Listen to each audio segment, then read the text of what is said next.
really get physically strong. They caught one here over in Cloak. They caught one. Yes.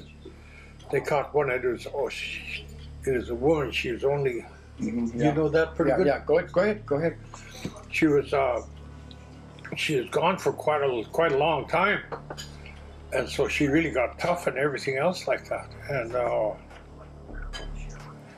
so one day they caught her. They had a heck of a time of getting her because she was so tough. She could beat all the men and everything else.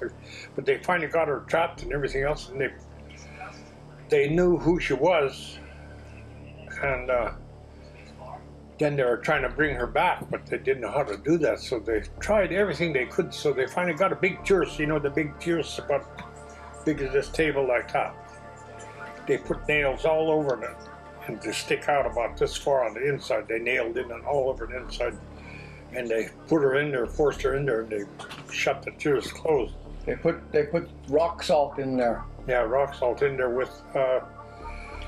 Anyway, they start tumbling her around in there, and she's growling and stuff like that for a long time. Then after quite a few hours or something like that, she starts whimpering once in a while and starts to whimper, and so they just kept doing it. And the nails are only like that, so it don't really tear her up or puncture her up or something. But here, eventually, she did come around. She starts crying and everything else, so they stopped. But they still had to tie her up really good to keep her because she was really strong and she wasn't quite out of it altogether. Anyway, that's all I know. I know he knows. Yeah, that's the person he's talking about it.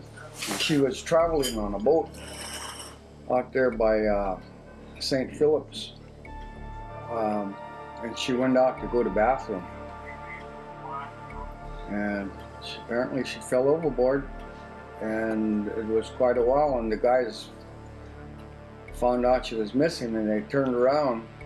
They went looking for her. They went up and down that channel, which is probably about, how long is the channel there at St. Philip? About 1.5 miles, 2 miles? A mile and a half, close to 2 miles.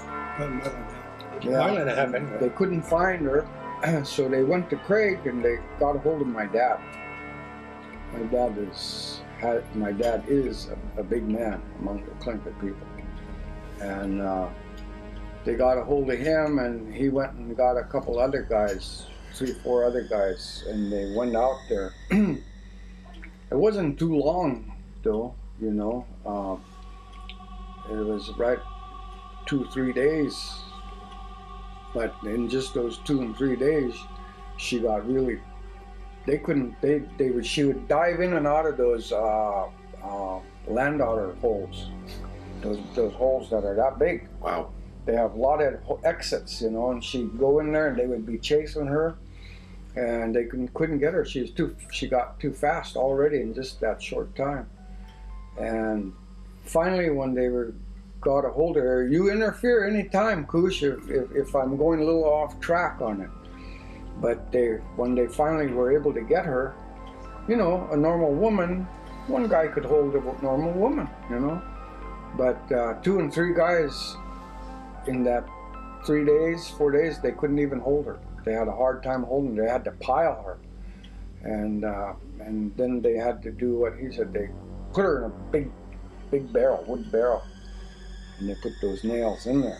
Just barely even stick out 1/4 of an inch or so, just enough to make holes in the skin a little bit. And they put that salt in there and rolled her around. And like he said, boy, growl, you know, scream, real horrible scream, just like we hear him when we heard him.